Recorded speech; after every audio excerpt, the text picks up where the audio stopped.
Yo, what's up, people? And welcome back to the Feuding Bros. As usual, with Freddie and Thierry. And today we're doing everything game week 5. And we'll start with the big one.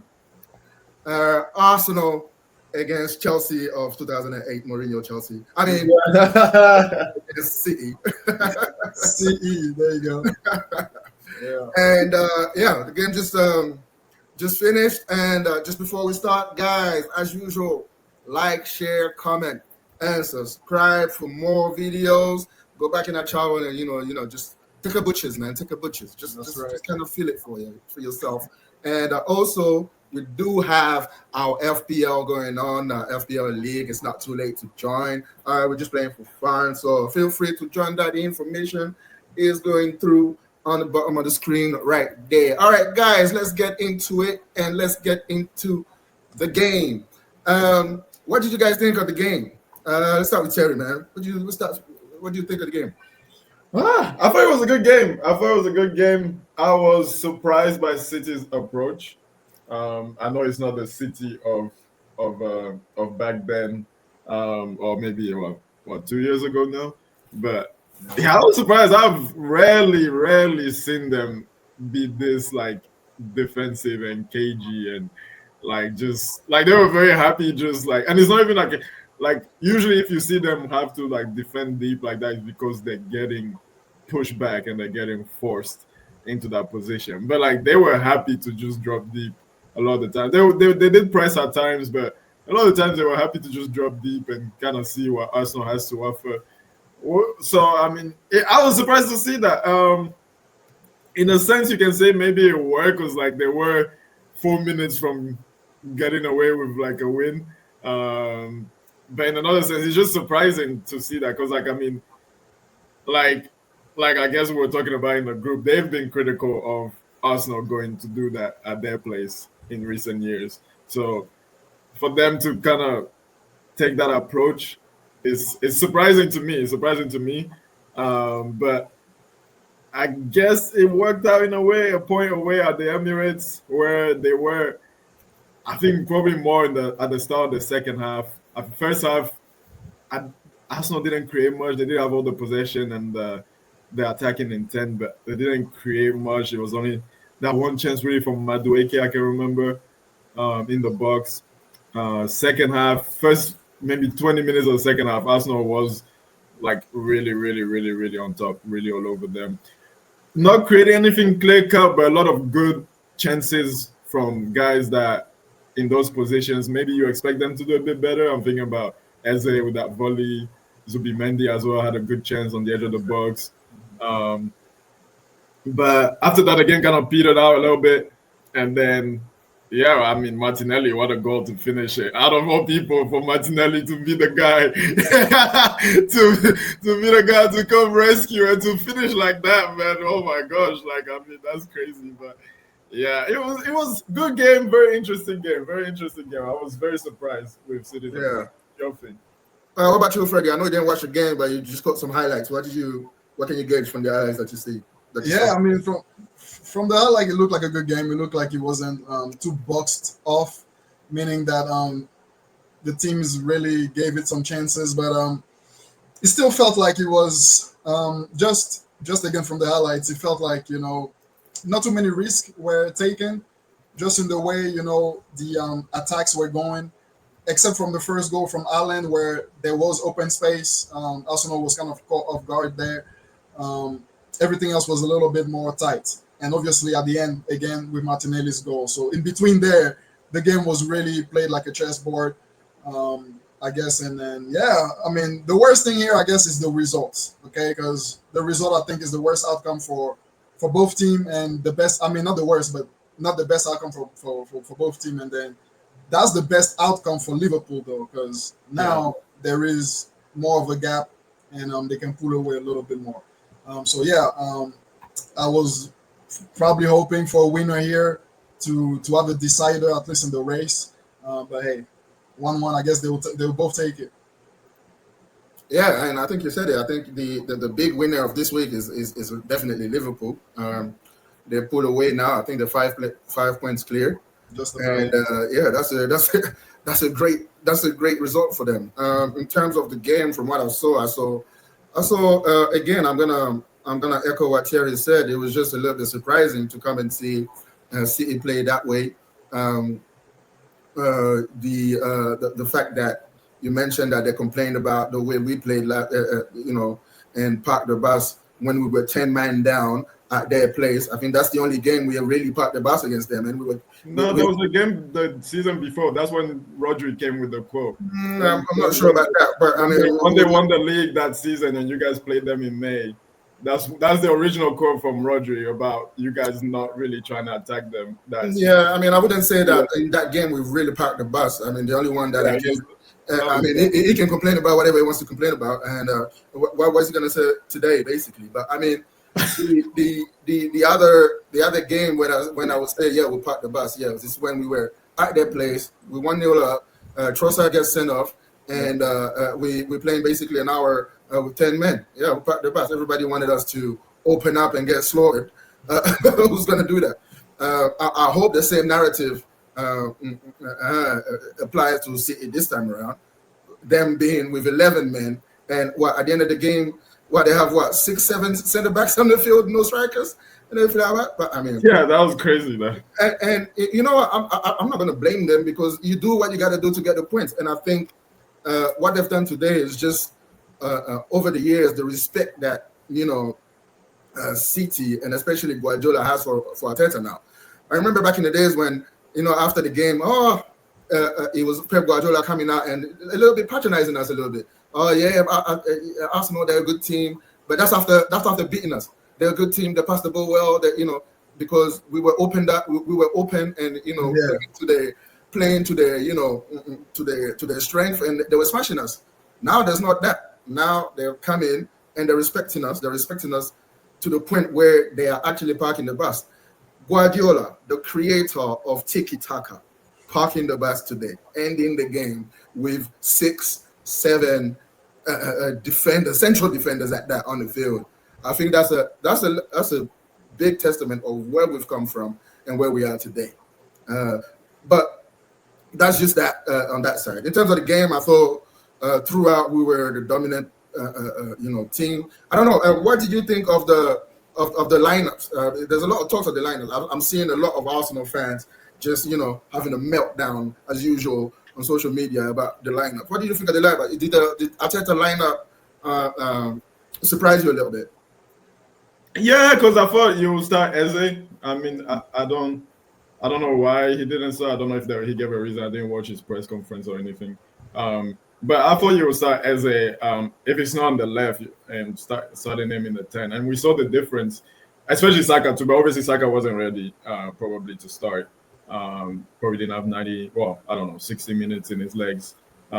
Maybe just a good 45. But I thought you would start Eze, and I'm surprised it didn't, because you are at home. I know I get the whole we're playing the top team, so we want to be maybe more conservative in those games. But I don't know, starting 3, well, Merino is not a D mid, but starting 3 not necessarily the most attacking of midfielders is strange to me when you're playing at home against a City team that we know is not. Obviously, we didn't expect them to play like this, but even if they did play their normal way, we know they're not at the level we've seen them in the past, and especially last time you guys played them at home, you'll destroyed them. So I was surprised. I was surprised that was the approach in terms of the lineup. Obviously, in the game when they were playing, it definitely wasn't a case of we're here to sit back. But I thought you would start that creative number 10 or maybe it's Trossard playing in the 10 or Eze playing in the 10 or Nwaneri playing in the 10. But I thought you would start a more creative option in the middle to give you that option in the middle, basically. Because I think one thing maybe they thought about that made them think, oh, let's sit back, is also that you guys are so focused on attacking the wings. Like, I feel like it's always kind of like the same play. Let's try and isolate Madueke. Let's try and isolate whoever's on the other side. And I think a lot of teams are like, well, if we just pack the box and prevent those like little cutbacks and crosses and stuff like that, we're gonna be fine. But having that guy in the middle, or when other guy was in good form, gave you that opportunity through the middle to find something. So that was a different dimension to the attack. But yeah, I think again today was a bit of that, and they did well at times. Other times you guys as well did well in finding spaces, but it was a bit of wide crosses in and blah blah blah. And then I think maybe the one time you guys had space in the middle and like a direct ball went in behind them. Obviously they were higher that time. It's harder when they're a lot lower. Yeah, Martinelli is through on goal and it's a great finish. So yeah, I mean, I wouldn't be like crying about it, but it was a lineup that I was not expecting. Yeah, I mean, when you say it looks like it's the one time, but I mean, there was a couple of times in the first half where, for me, if you had Martinelli, you would see that we could go beyond them as well. But the only problem is it was Trossard, who has no pace. Yeah. So I remember at least one time where Trossard was clean through, and what's his name, Kuzanov or whatever his name is, the right back for City today, Kuzanov, right? Yeah. Yeah. We just caught up with him because Trossard doesn't have the leg to break away from him. If that was Martinelli was through on goal, and that was in the first half as well. So I just wanted to point that out. But yeah, Freddie, what about the lineup for you? Yeah, looking at it, I mean, for Arsenal, I would say this is something he has to start doing. To kind of have a different 11 at times that can still perform. So I wouldn't blame him too much for not having his main guys out there right off the gate, especially Saka coming back from injury. Trossard, the case is mainly for Eze, right? I think that's what Arsenal fans will make the case for. Okay, there wasn't Odegaard. Why is Eze not in there? And that's fair. That's a fair point, because when he did come on, he provided an assist, and I think he had a couple of shots and everything. It kind of changed the game, really. So I thought that has to look at that. That's what 4 games now. You've been trying to be cautious and stuff. The pressure is mounting. The guy, every time he comes in, is performing. You're gonna have to trust him eventually. So Eze is doing what he's doing. He's gonna win his spot. So I wouldn't put too much pressure on Arteta for that. Looking at City's lineup, that's what I would expect. Until at least Mamouche comes back, that's what we're looking at right now. Doku was pretty lively from what I saw. Good, man. You said? That's one of his best games I've seen him play. Right. Doku's been playing well this year, man. This year, it seems like he has his head is screwed on. He probably did him some finishing practice during the summer, because that's really all he needs, man. This guy really just end product, man. Yeah, exactly. Yeah. But yeah, I mean, like I agree with you. I think for me, I wasn't surprised about the lineup for Arsenal apart from Trossard starting, because I know everyone is up in arms. I think this has a lot to do with us having a lot of shiny toys now. So the fan base wants to see you have Eze. Why come Eze is on the bench? Noaner is on the bench. Why is this guy on the bench? Everybody's gonna have their favorite. Everyone's gonna have people that they want to see start, right? Exactly. And it's probably gonna be different for a lot of people, right? Yeah. And at the end of the day, this is the same thing that Arteta just did last year against City. Started off a little bit pragmatic to have control in the middle. And if you remember last year, it's only in the second half that we started scoring like 4 goals. I think we go in at halftime, it was 1-1. So I think that's Arteta's blueprint in the big games, just to start solid. And now that you have the ammunition on the bench, just kind of like, see after 50, 60 minutes, just kind of try and affect the game like that. Let's just start solid. And that's, for me, according to what he's used to from City. Today was completely different. I'm sure he was probably surprised at how City played today as well. And what I really enjoyed him doing in this game is the changes at halftime. I didn't want to see him wait till the 60th, 70th minute before reacting. And he reacted. He saw that, City is not coming. They haven't come to play, just like I expected them to play. So guess what? I'm just going to change it. I'm going to change it straight away at halftime. Halftime, he puts in Eze and he puts in Saka. And I feel like the first half, obviously, it was City trying to counter, and there's the worst sight for a defender in the whole of the world is having Erling Haaland, a full running at you. I mean, this guy has got speed, he's got power. He played well today. But apart from that, what did City really do? Not much. Granted, we didn't do much as well. But the fact that, when you go in and everybody's going to say, why is Merino starting? I look at Spain. Spain start with what? Zubamendi, Merino, and maybe a Pedri or maybe a Fabian Ruiz. And usually the guy that they turn to break into the box and everything like that is Merino. Merino is that guy. So when the fact that when it comes to Arsenal, it's that it's defending, is a DM or whatever. It's not a DM. It's never a DM. What it lacks is maybe a little bit of finesse on the ball, right? It doesn't have that pass. But I don't think starting him is that negative to the point that it's negative according to the players that we have, because we have more forward-oriented players. But it's not. I don't think it is that negative that people say, oh no, he's starting 3 DMs and all that. I don't think so. I mean, that's not how I see it. As you said, it might be a matter of preference, because Merino, I just don't like him play. I don't like and that's what I was gonna say. Yeah. I would prefer Eze there than a Merino. Right. But I'm just saying, defending Arteta a little bit on that one. I don't think for effectiveness is him going defensive. This is what I'm saying. I mean, he's not a DM mid. I don't think he's a DM mid. He's more like central. He's more like he's a box mid. I just think, why not start with Eze? That's what I'm saying. It's like you said, it's relative to what you have. Because if you don't have Eze on the bench, then it's like, okay, then Merino, you play Merino, makes sense. And the thing as well, Eze's last couple of games, it wasn't great as well, so it probably factored that in as well. Maybe against Bilbao, Eze wasn't great, and to me, I think Eze is wasted over on that line on the left hand side. To be fair.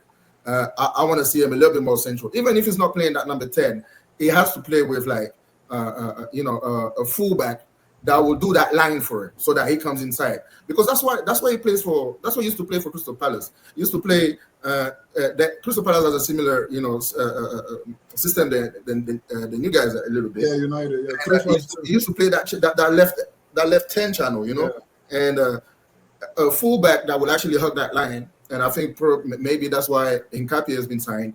Will probably help him to come inside. I don't want to see him hugging the line, which is what he did against Bilbao, and it wasn't great. That's not his game. Yeah. But I mean, again, like we said, I don't think he was the deciding factor in this game. I mean, I think there was still a lot that could have been done even with Merino on. And then, I mean, and then second half you make the change. I was surprised as well that he made the change so early. He doesn't usually make changes so early, so maybe that's him as well, learning from the fact that he has a better squad, and it's like, okay, I can just chuck people on now and see what happens, and so he has options, and that's the thing. All you can ask is, even maybe if the starting lineup is not always the best, nobody always gets the starting lineup right. Know when to change it. Yeah, you have to know when to change it. You have to know when to and not be shy about it. Not be shy about you come off at halftime. Like that's what it is. Maybe not because maybe you're necessarily bad, but I want something different. So I want something different. Yeah, so we'll see. Hopefully, he keeps doing that, because that's going to be important. But he's going to have to. With all these players, they got to play. You have all these competitions. And the thing is, like against Newcastle, I'm sure the lineup will be a little bit different now. Because just tried Merino there for a couple games. It wasn't brilliant, but I understand why he started him, because Merino goes to international, plays exactly that same position, and scores 4 in 2 games or something like that. That was 2 goals. It's a different. It's like context though, and the different quality of teams that he's playing against as well. Yes, but it's the form of the player as well. That's what Arteta is saying. That's what Arteta said. The guy went on international. He scored 2 goals in 1 game. He's on form, so he deserves to start. That's what Arteta said. I know it's a different contest. International, this type of games are probably easier than what he's going to get in the chance. He's going to get more space at international international games than he is and they're playing against weaker oppositions. Exactly. But yeah, I understand why he started, because when the guy is hot, put him in. I'm sure it's going to be different next time. But yeah, second half, Eze comes on, Saka comes on. I was hoping for Trossard as well to go off, because he was on that. He wasn't beating anybody. Good touches and that, but he wasn't beating anybody. This game was crying out for Martinelli actually, and I was saying get Martinelli on, because on the right hand side, from what I saw, is like every time I'd wake up the ball, it was doubled up, and when Saka came on, he was also doubled up. But on the left hand side, Trossard wasn't getting the same respect. He was always a one-on-one v his defender, but they were letting him do it because they know he's not gonna go blast past him, right? Yeah. So I was hoping for that as well. But yeah, Eze comes on. I think it's his first game at that number 10, and he is the difference in the end. And what a goal that is! And Martinelli to the rescue, and to score that equalizer. Yeah, very nice pass. Even more, like even nicer finish. And like I said, for it to be Martinelli, I was checking. I was like, there's no way. He usually closes his eyes. And I was like, there's no way that was Martinelli. But he did came on midweek and did the same thing. So he might be that. He might be that super sub that. Trossard was going to be. He should be a super sub. I think he'll be a good super sub. Yeah, I think with his attributes, with his pace and everything, that's perfect just to come on and run at when people are tired. That's a bit tired. Yeah, definitely. So yeah, great goal to finish the game. I know obviously a draw it benefits Liverpool, like we said, but I think it was very important for Arsenal to get that draw in the end, because even if that's what I was going to ask. Sorry to cut you off, but it's on the same subject.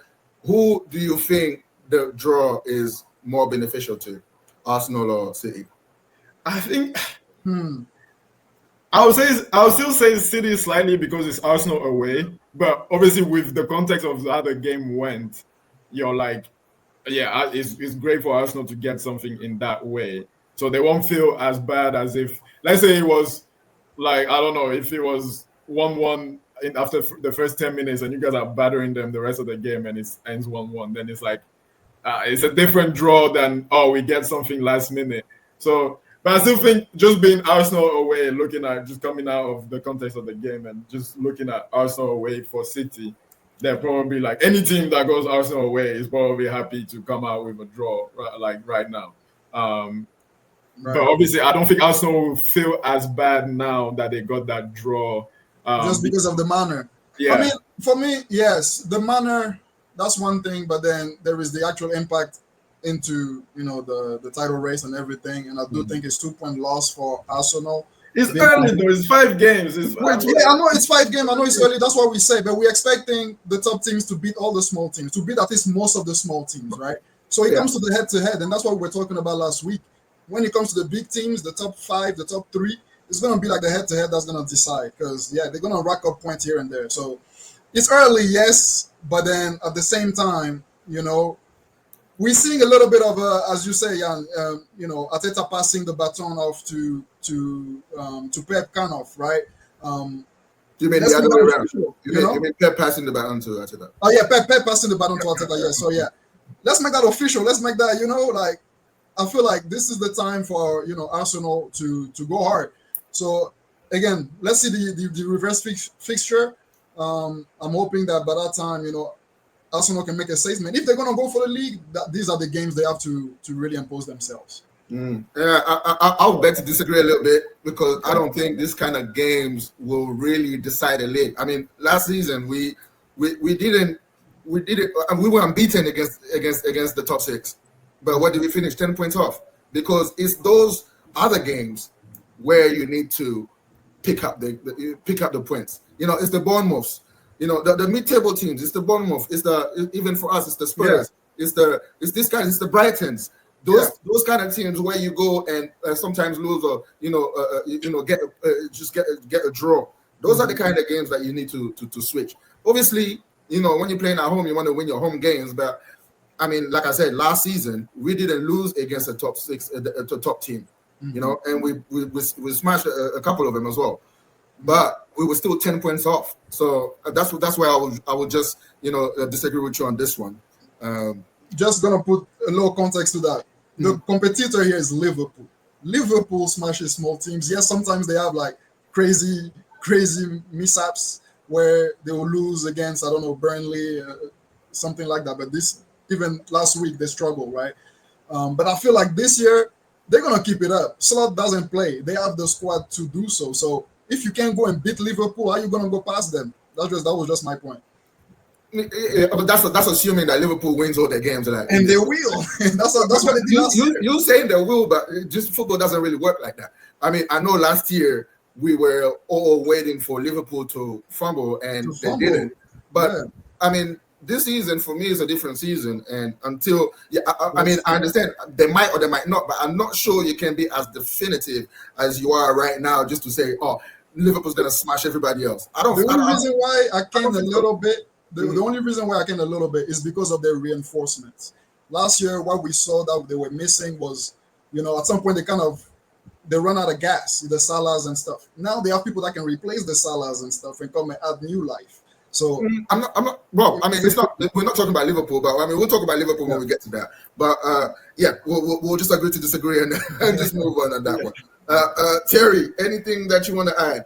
No, that was it. I mean, I think. I'm surprised you're not talking about about Pep, because when we did talk about Pep. I mean, well, I didn't talk about Pep. I was surprised. You guys are so. I don't know why you guys like, especially when when we're talking about the pack the bus fee. I was like, you guys have done that. Like I'm not saying it's a bad thing. You guys have done that. No. I think he does it. I asked you. I'm so shocked with Pep doing that. I think and I hope the narrative will be highlighting that the same this time. The same. That's what I want. When you guys have done it, we've highlighted that. So that's why I made sure to talk about that at first, because I was so shocked, because all I was seeing was them lumping the ball up to Haaland, which he did well for once. Usually he doesn't do very well holding the ball, but I was surprised at how good he was fighting Gabriel and Saliba today. But yeah, I hope that's what the narrative will be, because that's surprising. And I mean, in the end, it's a good point for them, but that doesn't tell us much about if they're any better. Where they are right now. Obviously, last week they beat us. Whether you consider that a good win or not depends on who you are. Against Napoli, the red card early, so that kind of like really changes the game. You're not really sure. So again, this week I'm not sure where City are. They might be good, they might not be good, but I'm like, this was so surprising, and they might have gotten away with it, and it would have been 3 good points. But I don't know what to think of City, honestly, right now. I'm very shocked by the way they played it today. Yeah, I mean, just to go back a little bit, just for a discussion in the group, I think the way I understood what you're saying it's like every time we play a big team, we play defensive. That's not what I said. The way it came across, so you clarify that. Yeah, we've maybe do that a couple once or twice, yes. Yeah, but it's not like it's the narrative of everything. No, but if we're talking about like the big teams, like if we're saying a team that will go and play more, sit back and stuff, we're gonna look at you guys more than anybody else. Don't consider us a big team, because we do that all the time, but we're terrible. Like I'm talking about, like, let's say you, Chelsea, City, and Liverpool, for example, like the teams that can compete for a title. If there's a team that's gonna do that, and I'm not saying whether it's wrong or right, if there's a team that's gonna do that and maybe be like, okay, we're gonna sit back, we know we can defend, like we know we have the best defense, like we know we can defend, and we know we're good on corners, so we're always gonna have something. It's you guys, and that's been the narrative for like the last 2 years. It's not. I think you're getting it wrong. It's not been that. The narrative has been that we haven't been as what's the word?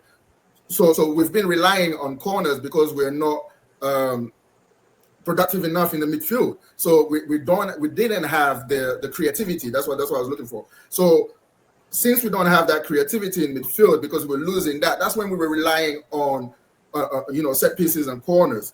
That was the talk. The talk was never, I haven't seen it, apart from maybe that City game, what I'm talking about. But even against other teams, I haven't seen that we come out of the games and people are saying, oh, we've parked the bus and we fought hard for a point. No, the narrative was always that there's no creativity in midfield. That's why we're relying on set pieces.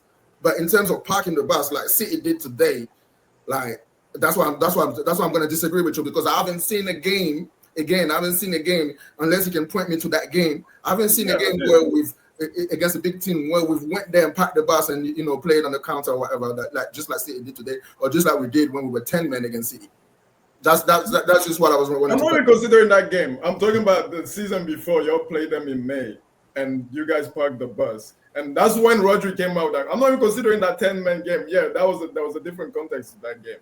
I'm talking about that season before where y'all did that, and I think that's where maybe I don't know if that's where it started, but I definitely remember that season. They talked a lot about that's when the big, I'll say the animosity between you and City started, where because they were like saying every time Bernardo Silva as well came out and said it, like every time we play them, it's like they don't want to win, they don't want to beat us. So that's what I'm saying. And it's been, yes, we've talked about the corners and stuff like that, but even last season we had discussions here where you guys go up in games and you guys sit back, and I'm obviously. There's different ways of sitting back. Yeah, today they were parking. That's what I mean. But yeah, there's been many games where you guys went up and you guys sat back and you were like, okay, come break us down, and not really trying to attack anymore, not really trying to like go for the win. Well, I'm saying go for the win, but like not really trying to go for the second goal. That's been a criticism too. And we've had I haven't seen that. I was surprised that all of a sudden, like you guys forgot about this. We were talking. No, I disagree, because I told you point me to one game, but you want to tell me you're just talking about the one City game about 2 years ago. But I remember that it was a hard fought game. Yes, maybe we didn't play into their hands like the previous times that they wanted us to play. Because before that wasn't an issue for them. I mean, they came out and complained, whatever. But like I said, I haven't seen. It's like the way, and like I said, it's the way you worded it. It's like every time you play against a big team. I never said every time. It sounded you can pull out the message. I didn't say every. Okay. I said you guys have done it many times, especially in big games. Well, many times. That's what I'm saying. Many times it's not accurate for me. You can say that, but like I said, the argument, and again I'll say it, the argument was there's no creativity. That's why they rely on corners, not that they're defending and they're relying on set piece. That was just a clarification about that I wanted to put on that one. But Freddie, what do you think? Let me see I want to see what Freddie thinks. Well, that topic as well. To the fact that when Arsenal play against big team, they park the bus. Not every time, but they've had it sometimes. Yeah. I mean, there's been, because I remember the stay humble moment from Ireland and stuff like that. During that game, I feel like that was when we were. That was a red card game. Yeah, that was a red card. They didn't even win that game. Okay. I'm not even talking about that one. So that's what I'm saying, and you agree that there was circumstances about. For that game. That's what I'm saying. Point me to, because you said a few. It's like when you say a few, it's like we usually do that. Point me to other games where that was the case. It's not. It doesn't exist. Maybe it's the narrative you want to, bring out, or maybe it's what you've noticed, but it's not been the case. We've been horrible. We've been horrible at creating chances. Yeah. But that does not make us a parking the bus team, because that's not what we're doing. I didn't say you were parking the bus team. I said. But the context was parking the bus. That's what I'm doing. That's what I'm saying. Huh? But anyway, Freddie, let's hear you out, man. No, I mean, I don't have much to say on that topic. Honestly, I've heard a mix of things. I can't really point to exactly when, but definitely both of what you guys are saying is true. I've heard more so the lack of creativity, to be honest. Parking the bus, they have done that a few times, but again, I wouldn't be so clear as to when. I remember the stay humble moment, as I said, and the year before that, I would say so. But yeah, besides that, in the Champions League, they've been pretty much going at it against top teams. All right. Well, let's just go back to the game real quick and just finish up on that. And just to answer to my own question, who will be more happy with the results? I think Arsenal will in the end. You think so? Yes, I think when the equalizer comes at the 93rd minute, Okay, yeah, yeah, In yeah. that sense, in that sense, you have to be happy about that, you know. But is it not a false sense of happiness? Because what impact does that really have? Because you were supposed to be Well, dominating. the impact is clear. It's either you are 5 points behind or 8 points behind, you know. Or is it 7 or No, 7 it points? was just gonna be it was just gonna be 6. It's just one, Huh? yeah, 6 or 5. Yeah, if you had lost, it was gonna 5 be or 6. 6. Okay, yeah, Yeah. yeah, whatever. But Yeah. at the end of the day, the morale boosting effect of that equalizer as well, because it's not like we played anybody. It's not like we played, it's City. Come on, it's City. And I think when you hold out for a result like they have, and then you get pegged back at the 93rd minute or whatever it was, right? I think you'll be a little bit disappointed, even if you are a Bournemouth holder, because you've held out so long, and then at the last minute, you know, you're getting pegged back. So just in the context of the game itself, I think we'll be happy with the point. Obviously, we'll be happy with more, but we'll definitely be happy with the point. And like Terry said, this is just game 5. You know, at the end of the day, I know you see Liverpool going unbeaten all season, but for me, that's just a little bit far-fetched.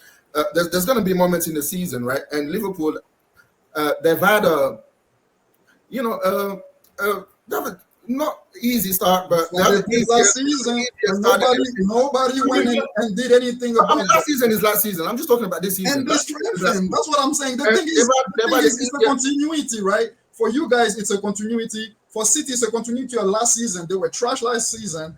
This season, they haven't clicked yet. So that's why I was expecting you guys to come and batter them at your own stadium. But I mean, when you didn't do that, who has a God-given right to win a football game? That's just it. I'm not saying it's a God-given right. I'm just saying, like, the way you're saying, oh, this game should have been a win 100% and everything. I think so. No, it's not about Arsenal who's going for the title, right? Are you going for second place or are you going for the title as well? We're talking about City as well, and City that you did better than last season. You finished second, they finished third. So in theory, as I said, the continuity kind of expects you guys to come now and be like, yeah, you guys are low bros now. That's what I was expecting. And I'm not saying that's what should have happened. I'm not saying. But the way you just come out and say, oh, you guys should have battered them like it's like United or something. No, it's not. No, you should have battered them in the sense that, yeah, dominating them and winning. Yeah, you dominated. We did dominate. You did dominate us, and then we got a draw in the end. I mean, it happens. It's going to happen. You know, Liverpool last year didn't beat, I know it will. Liverpool last year didn't beat every big team that they came across. You know, they've had results like that. Like I said, these are not defining moments in the league. The small teams or so-called small teams where you go to and you draw, that's where it's defining for me. So these kind of head-to-head, it could go either way. Like just like the Liverpool game against us, that one could have gone either way as well. We know how that one finished. And this one as well, it could have gone either way. It finished with a draw, right? So for you to come in and say, "Oh, you guys should have batted," I don't think so. Yes, maybe we are better form. Maybe you can argue, but maybe we have a better squad. Maybe this year than them and everything like that. But it's still City, and it's still them coming to the Etihad. I mean to the Emirates, and being a good team, man. It's not just anybody. You know, you can say that for all the. We're talking about the top 5 here. We're talking about who's going to win the league, right? That's what the question was. How does that impact the race? How does that impact the table? No, that wasn't the question. The question was who will feel better about the results today. That was the question. Okay, yeah. If we stick on that, yes, on the feeling, as I said, yes, and that's what I separated as well. I said yes. If we're looking at just the feeling, okay, they can take it, but does that have? I kind of extended that. Does that have an impact, or what is the impact of that? We agreed on that at first when we said that this result is better for Liverpool, right? Could have gone, So we agreed on that already. I'm just talking about the game in isolation today. I mean, Arsenal will be happy. They will be happy. I think that goal from Allen, that was really. Because I'm saying it like this: if and that was the case. Was it 2 years ago when we were with 10 men and they scored exactly at the last minute? I came out of that game disappointed. And that's what I'm saying today. And they were happy. We were asking for the celebration police, and to your point, Thierry. Before they were talking about that we were parking the bus, but then after that it was us celebrating draws, and then they came and celebrate draws as well. So we had that discussion as well. So just to look at that and to forward that to this year, if I'm them, if I'm City, I'll come out of that game disappointed. not course, because of of course. the game, but Yeah. because of the way like the Of course. opposition equalizes at the last minute, basically. So it's just from that I'm saying. Yeah. City in this context though is different. It's just the context, because if it was the other way around, let's say Arsenal has scored first and then City had equalized, then yes, the roles will be reversed.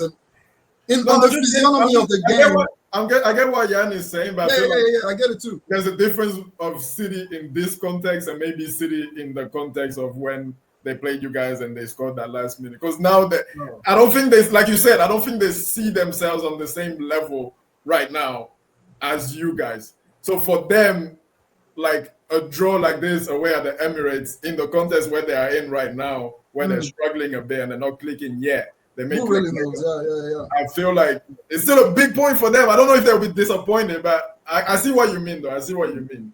But yeah, I see what you mean. What I was gonna say though is that when Freddie was talking about Liverpool going and winning on maybe for the rest of the season and winning all the against all the small teams and stuff, and you were saying like, oh, we never know. Like they might fall or whatever. They might have some. If they go on and stay unbeaten, fair enough, man. I was gonna say like I feel like you guys have been. I don't know. I feel like we've had this discussion for like the last 3 seasons, and you guys have about whoever's top. It's always like, oh, man, are we winning or not? At some point, or Liverpool, they will fall down at some point. It's just like. It never comes, or if it does come, you guys don't take advantage. So it's just like that's another discussion. But I think the way that how I understood what Freddie was trying to say is like saying that, this game is a must win because Liverpool is gonna. This was a must win. I mean, this is just how I understood. Right. Because you said we should have. You expected us to batter them. So it sounds like it's a must win for Arsenal. That's what it sounds out to me. But if you're gonna say that. Unless you want to retract you can say one. You can say one. That's exactly how I'm going to take it. And what I'm saying is, Liverpool's going to play City as well. If Liverpool is top of the league and City is 3rd or 4th, and Liverpool doesn't beat City, is that going to be the same narrative that they should have battered them? Is it going to be the same thing?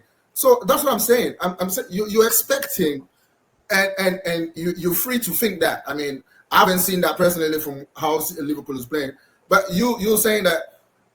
Liverpool can go on, just smash everybody, and if they do that, that's give them the trophy. They deserve it. You know what I mean? But I don't see it, and I feel like I feel like the league is too long, and last year they didn't need to destroy everybody to win. That's the thing as well. That's what I'm saying. They just needed to be better than you. To win against the City when they needed to. That was all my point. I felt like, yes, Arsenal is at the level right now where if they're going to win the league, they need to come into these games and be like, oh, we should have beat them.